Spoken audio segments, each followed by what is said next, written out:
Maganimation, make animation great again. I'm your host, Randy, and I'm here with Dylan. Hi. So we've covered Samurai Jack, we have covered Ren and Stimpy, and we have talked about Aqua Teen Hunger Force.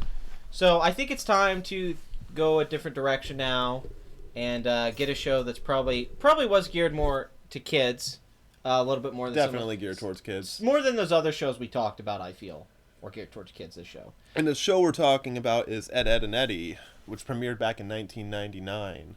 Wow, it was 99. Yeah, it was actually started in 1997 after it was pitched to Cartoon Network and Nickelodeon, rejected by Nickelodeon, and picked up in 20 minutes by Cartoon Network. Yeah, we read that today, 20 minutes. Yeah, well, I did my research. Yeah, it was created by Danny Antonucci. Antonucci, yep. Yeah, Antonucci, which is Italian, and he's also Canadian. Mm-hmm. So we talked about today, we didn't really think about it before, that the sensibilities of the show and the animation and stuff is kind of Canadian in a way. Yeah, in the suburb of Peach Creek. Oh, is that what? Yeah, Peach Creek, yeah. And actually, there's Lemon Creek or something in Big Picture shows reveal, like, when they build up more of the mythos. And I think that was what the goal was in the later seasons, to try to build this mythos, but it didn't go along well. So basically, if you don't know the premise, this show, which I think's been over for a little while now, but it was on a long time. Yeah, I wanted a longer running cartoons. Didn't it? It was on like 11, 12 seasons or something? Essentially, yeah. So basically... Well, no, it's like about 6 seasons, I think. Oh, I don't mean like seasons. I thought years it was on. Yeah, years. Because then they have breaks. Yeah, for a bit. Yeah. Here and there. I had breaks in between. I meant years, not seasons. But basically, if you don't know the storyline, so we'll summarize it. These three friends, these three boys, Ed, and Eddy, Ed and Ed, Ed with a double D, and then Eddy, and then they call it double D. The three kids who lived in a cul-de-sac with a bunch of other kids. There's no adults around in the show at all. The show's basically the Peanuts concept, modernized in a 90s, 2000 context instead of going back to the 50s or the 60s or whatnot. And, there's no Snoopy. I guess Plank, maybe. But yeah. But basically, it's the idea of, like, you have these kids living in their own world, their own alternative universe, and all these kids are surreal, and the whole world's kind of weird and offsetting. But it's these three kids, and they're trying to do scams pretty much every episode so they can get jawbreakers. So, yep. That's basically the premise, is they try to scheme the other kids into getting money every episode to get jawbreakers. And Eddie's a real con artist type. Ed's really dumb and sweet, and Double D's really smart and kind of nervous and shy. And then the supporting characters, there's a bunch of them, which we'll talk out throughout the show. But that was the basic setup. What made it good, though, was that the three characters are completely different characters. Yeah, they all carry different dynamics with the main show's creator, Danny Antonucci. And as he described in many interviews, that they were aspects of himself. And in some ways, he'd say he relates more to, like, Double D in a way because of, how he communicated with his parents through post-it notes and whatnot. Well, when you explained that to me, that it was three of his sides personality, that makes so much sense about them all having the same name. Yeah. And how they're kind of similar in their mindset about what their goal is, but they're different about how they want to go about it. But they need to work together. But the show, it was one of my favorite shows as a kid, easily. Yeah. I mean, when Cartoon Network was on, my standard was kind of like, I was like a Dexter's Lab guy, and I was a Powerpuff Girls guy, but this show was right there at the top. And it was also because the animation didn't look like the other shows on the network. It didn't look like Powerpuff Girls. Not at all. This is another one of those shows that we talk about. We always go back to Hanna-Barbera type cartoons and whatnot, and this one definitely falls into that category of that lineage or whatever. Well, how the backgrounds look and the animation. It's like the pre-animated walk sequences that identify each character's personality, as well as just like a loop background. Well, it's like Scooby-Doo or the Flintstones. Yeah, it has this momentum, this like kinetic energy that just flows through it and keeps it going and jumps from scene to scene. It makes no real sense at all. I mean, they break the fourth wall almost every episode, talking about like what the hell. Like in one episode when they build a cardboard city, which we'll talk about the cardboard stuff in a second here. Yeah. But they build up a cardboard city and Ed drops an anvil down on the people, and Eddie's like, "Oh, this is you're actually gonna hurt somebody, Ed. This is not. What do you think this is? A cartoon? Yada yada." Well, that's the whole thing I really liked about it, that we talked about, is that it's a cartoon, right? Completely, like and that doesn't like the other shows we talked about weren't that way. But this shows, what I like about this is that we talked about the animation has this roughness to it, the simplicity. The lines are moving, the lines are completely straight everywhere. Right. It has this simplicity that's deceptive because if they make slight adjustments to the characters, then it can make I mean, really, there's only a few if they did a few slightly different things for these characters, they would look horrifying, like grotesque. It's right on the edge of it. But they keep it that balance. So when you meet all these different characters like Rolf and Jimmy and Sally and Johnny Sarah. and Sarah. You go through all these characters and all that stuff. Yeah, you go through all these characters and Naz, and they're all drawn in these very unique ways with the similar art style, but they all stand out with different things. It's be it a hat, the hairstyle, the teeth, the nose, the eyes, and then the kids have the tongues of the color. Yeah, because kids jawbreakers and lollipops and stuff. Yeah, they all eat candy. You know, it's based like a lot of the thematics of the show were based off antics his children did too. You know, their lives going on during him making. Well, he the said show. Ed and Eddy a bit. The kids, that was kind of like he watched them. Right. But yeah, like Eddy and their tongues are green and blue and stuff. A lot of that, yeah, it's like when you're a kid, you have the stuff in your tongues to color, and I always thought that was really clever because I always kind of caught that. Yeah. But it was mainly that the show really worked because it was geared towards kids' imagination and lack of focus and the ADD-ness of children. Like, because the show really more than the other shows captures the mindset of childhood. Maybe not like a reality of it that we all did these things, but the mindset of it. Like when they're in a junkyard and they're in this movie and they're fighting it out, or this little thing they're trying to do that day in their neighborhood is this big freaking deal to them. They have this goal. I understand that.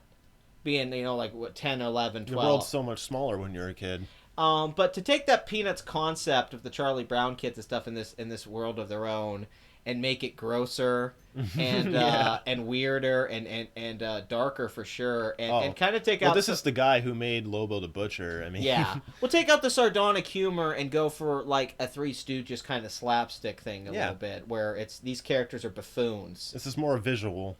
It is. With it's witty very dialogue visual. And puns. Yeah, you kind of can't catch all the dialogue, but I do think Ed and Eddy's visual presentation is where a lot of the humor comes from because there's so much detail in every scene. Like, well, we want to talk about the physical nature of things in the show. How he uses physical things like boxes, materials, chairs, everything in a comedy. Traffic cones. Every episode, there's the physical things in the scene are part of the comedy. Like one episode, they use Ed's dandruff to make snow for a scam. Yeah, or even recently, we just watched one. We were watching some before the show started. Ed slams his head into this dirt and lifts it up, and the dirt and the ground has his face in it. I mean, the environment. I'm a woodpecker, Eddie. Yeah. Except with dirt. Come on, Ed. Stop doing that. Gravy.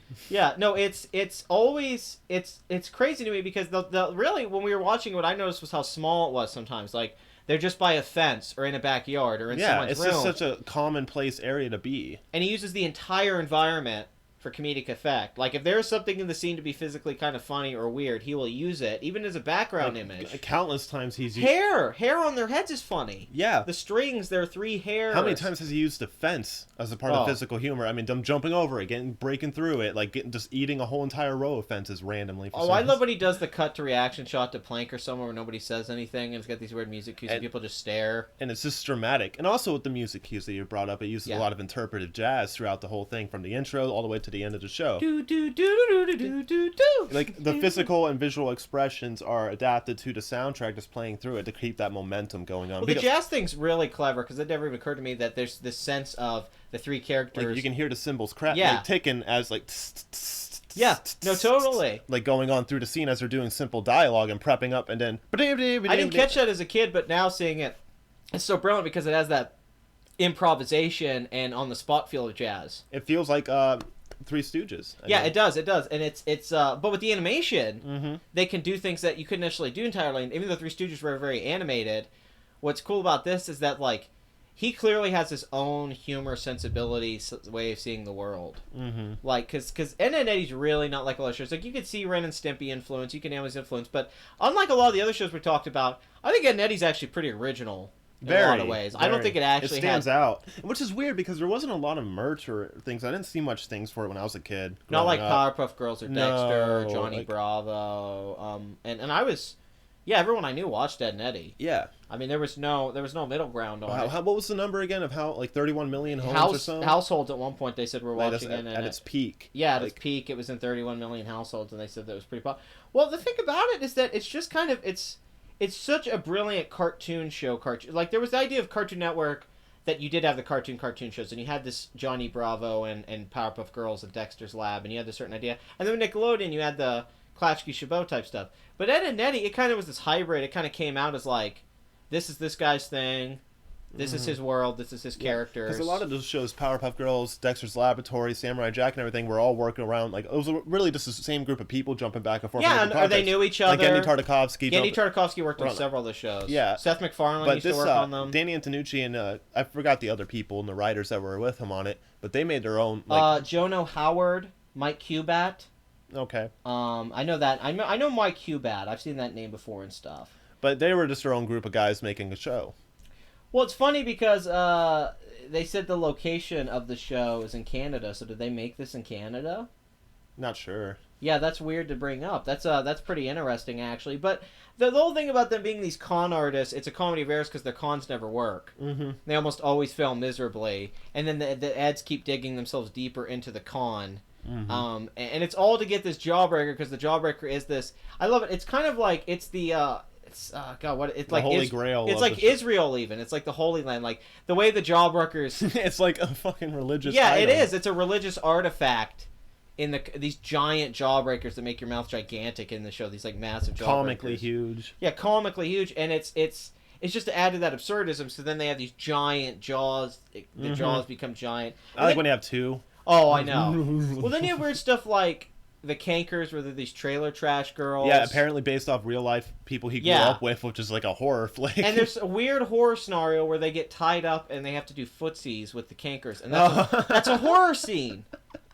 That's how he plays it. It's ridiculous, and but that's how a kid would react in that situation. But he also said Rolf was based off him and his cousins, and that because they're Italian immigrants. Yeah, and he Canada. actually Italian family, and Rolf's just these mix of things. Because Rolf's voice like, oh hello, I'm just it's crazy. It's a voice that doesn't fit. The shoe is mightier than Mama's stuffed peppers. Because Rolf, when I was a kid, was my.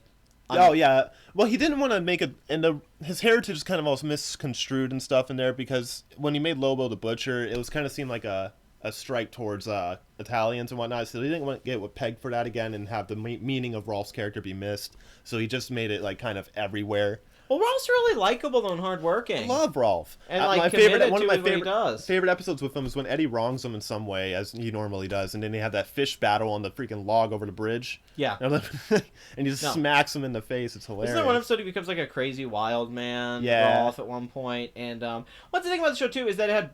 Unlike a lot of other shows where you have the main characters and then you have supporting characters that are like let's say the Powerpuff Girls, you have like a Mojo Jojo supporting character. The thing about Ed and Eddy is that it's very much as an ensemble show because all the supporting cast is in just about every episode. Right. Because they're the people they're trying to scheme. So you end up really getting to know this cul-de-sac and these kids really well in this neighborhood. Even Plank had expression design sheets to show which expressions he would have and what they would look like, and they all looked the same, from angry, happy, sad. And he did that. He did that very seriously to make a point that this guy is just going to be a hunk of wood, that there's really no character depth to him, that it's only just the imagination of this insane kid Johnny, who is the Linus of the show, obviously. That's the thing. That's we talked about the Peanuts concept, is that Johnny's Linus, but instead of it being a blanket, which is kind of normal for a small kid. It's a piece of wood. It's a piece of wood with the face on it, and Johnny acts crazy about it, like nuts. There's an episode where he like loses Plank and he just goes crazy. Yeah. And then you have the other kids who like. Yeah, Peanuts had slightly exaggerations, but they really go, like, Sarah looks like a 40-year-old woman trailer trash yelling at her gay friend. Yeah. And who's based off his younger cousin, who's, like, he used to hang out with all the girls when they were kids. Yeah, he was, like, a real feminine kid. He's a fag. Yeah. Let's just say he's a fag on the show, too. He's a total fag. Oh, Sarah! Oh, did you use my conditioner? What was me? Yeah, no, he's... But what... Yeah, the ensemble cast... The universe of the cul-de-sac is absolutely terrific in how big it gets. Mm-hmm. Because it feels so big for being so small. Oh my god, it becomes an iconic location. Because I almost think there's like almost a this purgatory. I know there's fan theories, but it's almost got this place away from the rest of the world feeling about it with the way that it is. Because it feels like the rest of the world doesn't exist. Just the confines of this cul-de-sac is all that exists in the world. Like that's how Eddy feels almost every episode. Like you feel like you're in another dimension in this place. There's no reality coming into it. These people are trapped in this dimension going on forever and ever. Like I'm not sure because a lot of cartoons have that kind of logic, but Ed and Eddy actually like has that feeling. Like it almost feels like every time you go into it, you are trapped in this nightmare of the cul-de-sac with Ed and Eddy every episode. Like because they want to escape the scheming and all that stuff. They want the jawbreakers, but they're always trapped in the scheme to get there. but they hardly ever get there. I just feel like, I mean, I try to avoid the fanfare stuff, and that's just what it'll stay for me. I mean, I always just see it as the main point of the show is, like, these kids, like, they never learn from their mistakes. There's always going to be conflict. They even say when they break the fourth wall, it's like, why don't we just go watch TV at our house, Ed? Or Eddy. And Eddy just said, because, you know, we have a plot to follow, pretty much. Well, it's like, just weird because the universe is almost like, it's almost scary. Like, you don't know what's in the next neighborhood, you don't know what's in the house, and what's going to happen, because these surreal things happen constantly. Like, you don't know if you're going to get a real big physical gag, or you're going to get a dialogue joke, or the plot's going to take a turn that you didn't see coming at all. Right. They do like I think they do like the 15-minute segments, right? I don't think it's like a whole show, or they do the halves. Yeah, it's usually 12-minute episodes. Yeah, and it really benefits Ed and Eddy, because back then a lot of those shows did that, where they're just 12 minutes and done. Well, it benefited it in particular though in a lot of ways because they didn't have long form storytelling. It really was like truly sketches because it was the skis. Yeah, it was just new every time. So there's no real continuity to it. No, not really. The continuity only comes from you knowing the world and the universe, but there's actually not like this was said a year ago in an episode. Now it's going to come hardly. Mm-hmm. Like, you could jump in any episode of Ed and Eddy. And just enjoy it, yeah.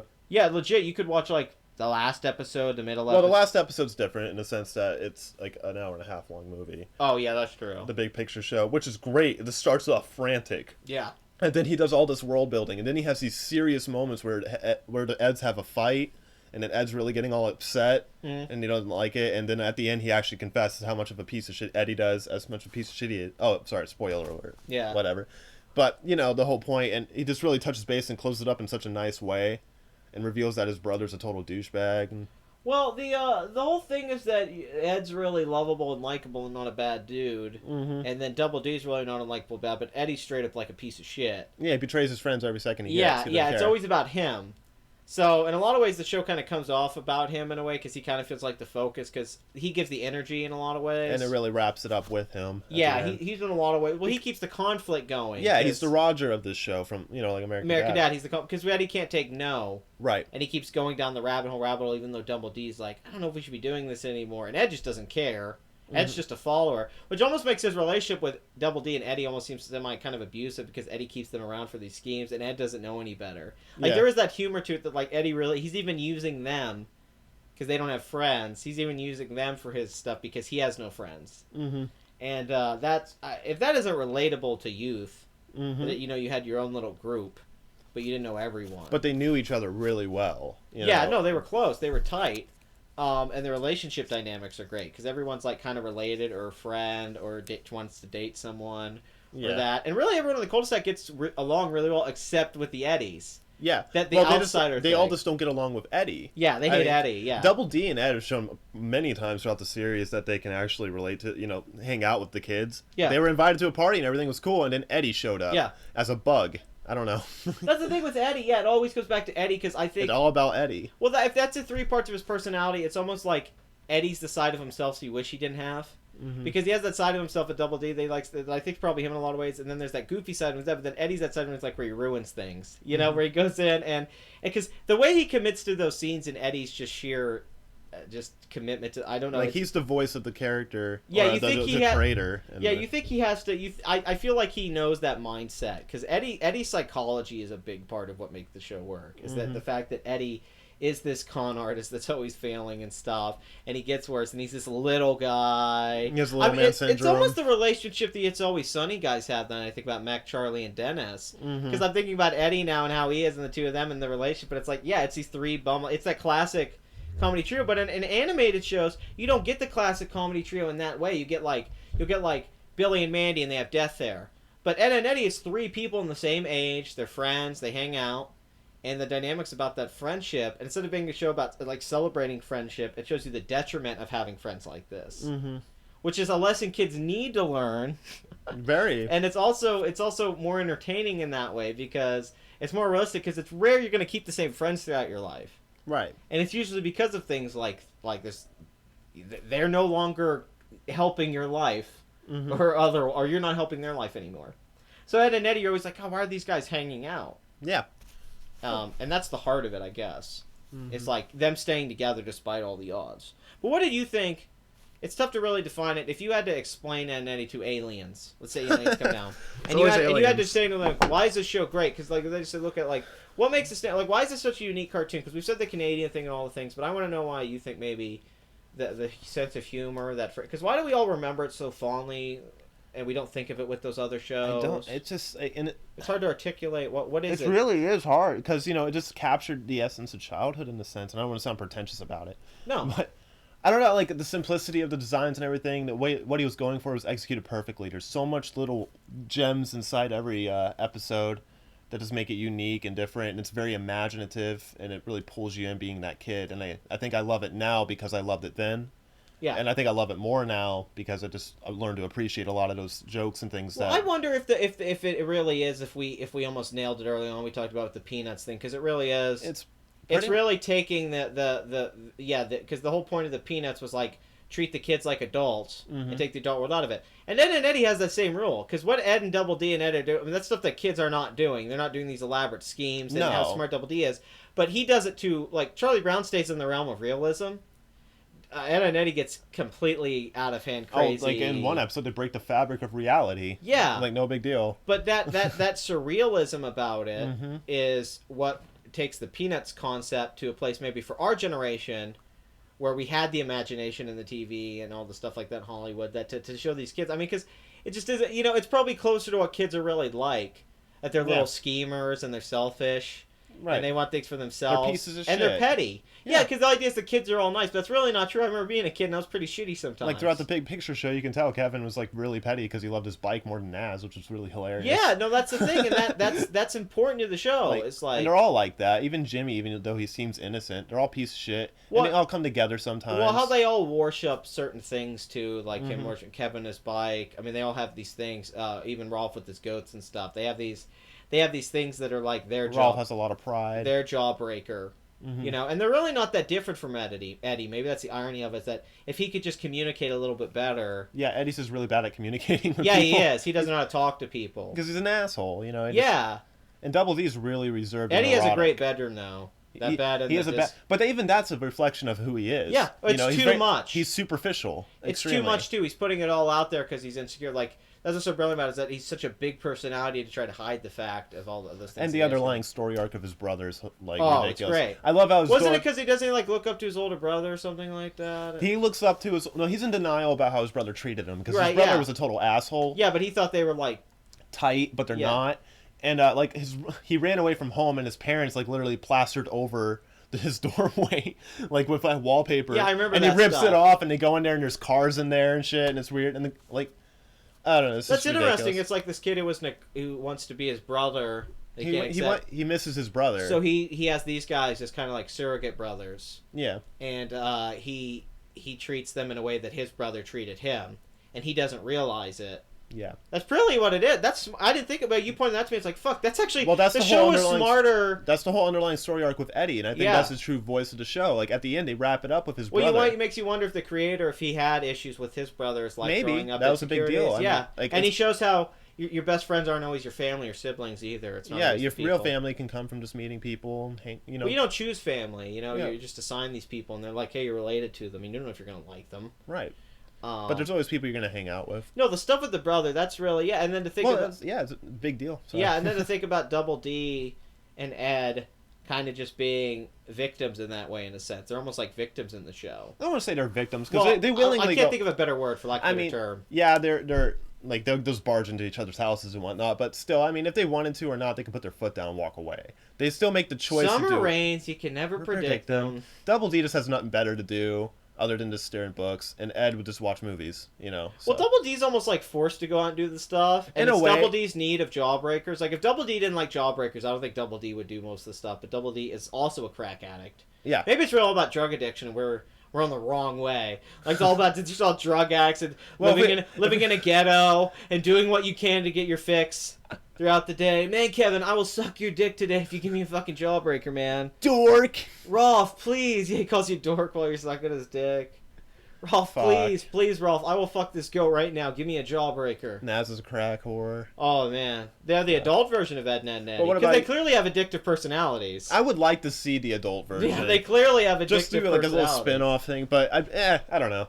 It probably ruined the whole concept of Ed, and Eddy. I agree. Yeah, because they're not being kids. Yeah, but what about you? It's not that I think it couldn't work though. Same question back to you though. Oh, why it stands out? Yeah. Probably in my mind thinking, because was watching it today and going back on it, because I was having a hard time with this more than any of the other shows we've had so far. I've been having a harder time with this one figuring out what the base of it, like what was the center of it. But This is so random. It is. I think though is the fact that it was. Now that we've went through this, I think I'm finding it out is that it was a guy that put his life and who he was and how he felt what he was dealing with in a cartoon show, and I don't think those other shows were doing that. I don't think Ren and Stimpy's about John K. them. I mean, I think it has things, but I think it's exaggerated. I don't think Dexter's Laboratory is Gandhi Tartakovsky. However, talking about this, I can think that maybe he had this life on some level. This might have been somebody's childhood, especially that brother thing. Coming back all to it, so I think this might have been... It touches down on a real level. In the way that Doug tried to be, but Doug felt like somebody trying to write everyone's childhood. This is a guy deceptively made an animated show probably that was his childhood. This was probably a journal. Mm-hmm. And we really didn't get it as kids. But now in retrospect, it was absolutely a brilliant piece of storytelling. It's a great... I really see now that what made Ed and Eddy stand out was that not just the universe and the concept, all those things that we always talk about. It really was like he had a story about Eddy and these guys and where he wanted to take it and how he wanted these situations to play. And it was so thought out from a psychology standpoint and the backgrounds and stuff like that. It isn't just Dee Dee's at Dexter's annoying sister and destroys his laboratory equipment. There's more to it. And now thinking about these characters and all their obsessions, there's almost these layers and depth that Ed and Eddy. Oh yeah, there's puns that only come from an animator who thinks of these things while he's storyboarding or drawing or coming up like a comic book creator. I mean, it makes me think now. Wow, this guy really did have a sensibility that I never gave him credit for. Mm-hmm. Maybe it's because he doesn't have a huge body of work. I mean, I think it is fair to say that Ed and Eddy is pretty underrated. Yeah, I'd say that now. It's kind of fallen down into the bowels of obscurity, which I've been saying a lot lately. I mean, I'm not going to call it a masterpiece, but it's a damn solid 9.5 out of 10 for most of its run. I mean, it's a cartoon that you can literally flip on 12-minute episodes and just watch through it and not be bored. Yeah, you have to accept for what it is. It is that kind of show. But it's a cartoon. Like, it's not like a Rick and Morty. It's not a, it's not going to be a certain type of show. But for a cartoon show, in my mind, like I'd say right now, for just being a cartoon show, like what a cartoon show is supposed to be, in the last 10, 20 years, that is one of the absolute best. Mm-hmm. That is one of the absolute best of being, especially in the post-world of like Tiny Toon Adventures and Batman the Animated Series, with all those shows where, like, being an original cartoon, trying to be the next Scooby-Doo or Hanna-Barbera and stuff like be the next thing. We're like, which is what it looked like it was pushing for. Yeah, because you feel like with Powerpuff Girls and Dexter, they had this certain idea of they were trying to do this network brand thing. Like, these shows are going to look this way and all this stuff. Humor, and it's brilliant. I love it. And then they broke the mold. Ed and Eddy is a mold, but yeah, it could be on any network. It's not exclusive to Cartoon Network. It could be all over the place. That was his good judgment on Cartoon Network. No, totally. Well, Cartoon Network at that point, but it was just, now that you think about it, it was different. It was really a standout one in retrospect. It's so iconic.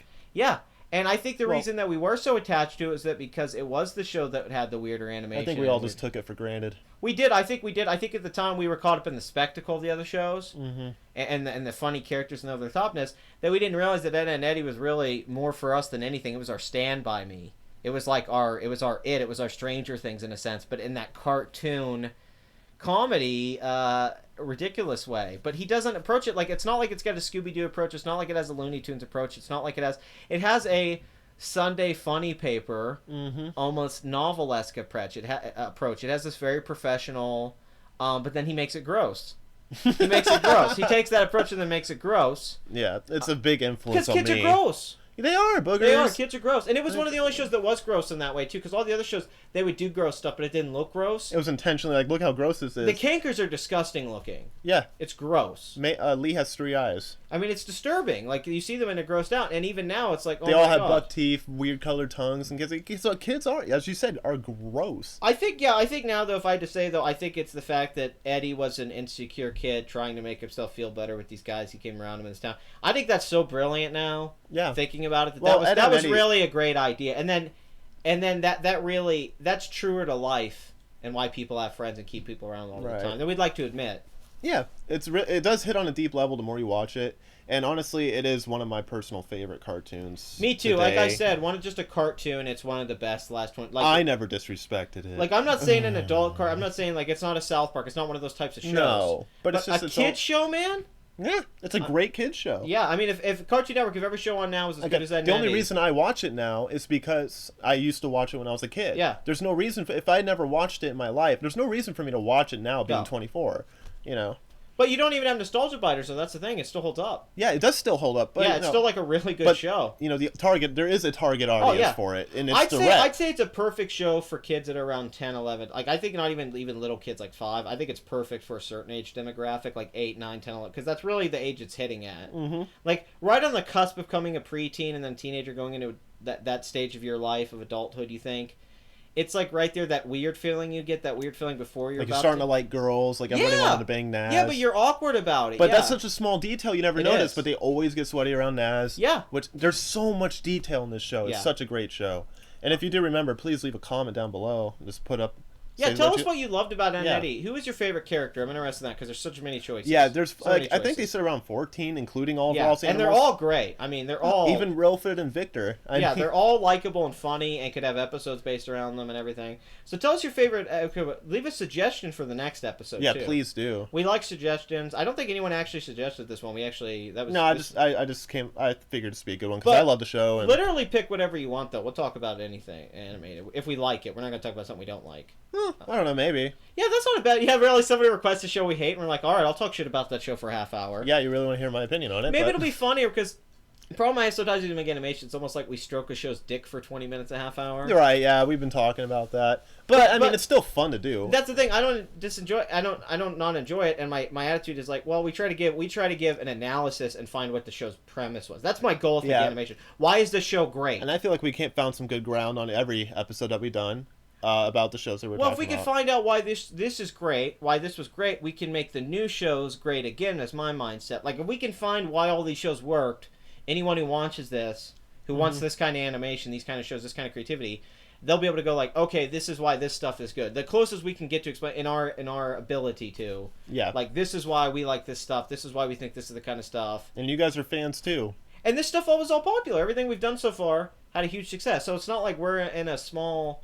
And we're trying to find out why these shows were so iconic, why Samurai Jack and Ren and Stimpy, why they left such an impact on us. Mm-hmm. And because we're going back to our childhoods basically and trying to find out why we love these things. It's really deep. We're hitting on a metaphysical level. But if we can find it out, I think that is the basis for the future. I think that's the way you do it. I think you have to go back to. I mean, that's the point of the Maganimation. It's not to make shows not be different in what the past was, but it's to find out, take the influence from the past and improve what did these upon. animators do to make their shows the way they were? Shows should be better now. We should be doing shows that are better than Ed. But nobody's really listening to that or looking or watching. You know, you can tell when a lot of these new shows like Uncle Grandpa came out, those people really didn't, like I don't Camp know. Laszlo. There's no foundation. My gym partner's a monkey, and I don't hate those shows, but they are very generic Cartoon Network type shows. The animation, the humor. Yeah, it's kind of like put out there to be put out there. I didn't mind watching them, but they were just that way. There was nothing standout about them. And even as an adult watching them, I felt that way. And if they had been great, because, like when something like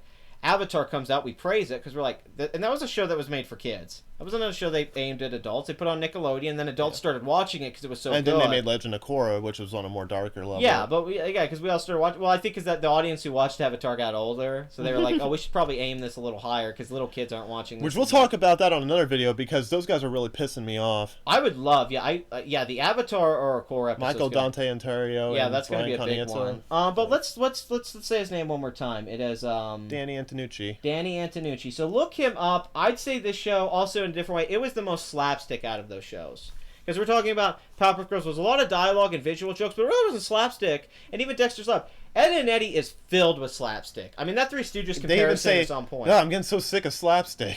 Like we said how they use the physical objects. That's a slapstick thing. I mean, they use an object to be blunt and hit you and be funny. It's telling you that this is a slapstick show. Well Eddy being the Mo. They juggle, they smack each other around. Eddy being the Mo. They grab each other's tongue, use it as lassos. Yeah, they grab each other's tongue. You're totally right. The physical things. They use, they grab each other's tongues and swing them around and grab each other by the hair. Everything. Yeah.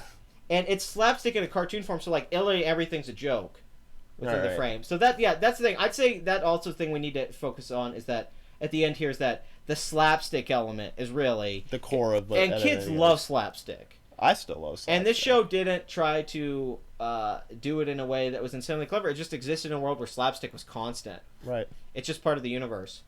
But yeah, Danny Antonucci, I thought this was a terrific show. I wish he'd make a lot more shows. He didn't really do that much. He's done some other work. He worked on Heavy Metal. Yeah. And he made Lobo the Butcher, as I said earlier. But and that was before. And I think he worked on some old Hanna-Barbera cartoons. Yeah, he did. He worked on a Scrappy Doo and Richie Rich show I remember. from the Okay. 80s that I used to watch reruns of. But not so much. no, this is really his one big thing, like he did Ed, Eddy. Which was pretty good success. No, I'm not I'd be knocking- happy if I made that and be done. But I think we need his voice again. I mean, he really. I mean, This is touch on animation, really. That's where he shines. Is like how that show was animated was what's well, the yeah, brilliance how he of gets it. away with it. What was All the deep shit aside. I mean, Yeah. when it comes down to it, like the animation is seamless. Well, the deep stuff is just there. Like, that's not what makes it initially entertaining. It is that animation style. Right. It is that way it works because where the other shows they had all these like we love Genndy Tartakovsky because what he does with these anime homages and how he takes these things and redoes them and does them his own way.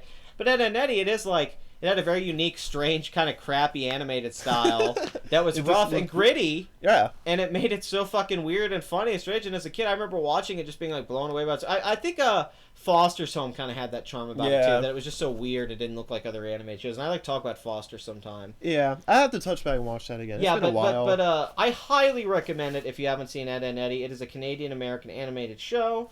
It was on for several years. It was a big success. You can watch it all on YouTube. It was on Netflix. Yeah, they had the final episode of the Big Picture Show, which is about an hour and a half long, I think. The show attracted an audience of 31 million households, was broadcast in 120 countries, and proved to be popular among children, teenagers, and adults, and had a 10-year run.